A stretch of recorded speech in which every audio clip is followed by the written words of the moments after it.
You ask Tiger to solve. This deals with linear equations with one unknown. The final result is x equals -2. Let's solve it step by step. Simplify the expression.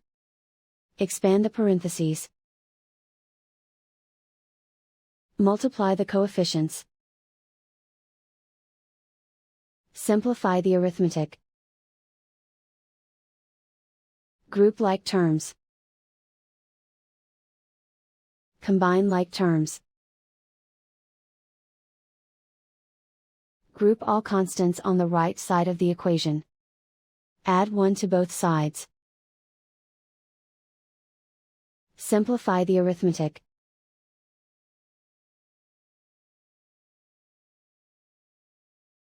Isolate the x. Divide both sides by -9.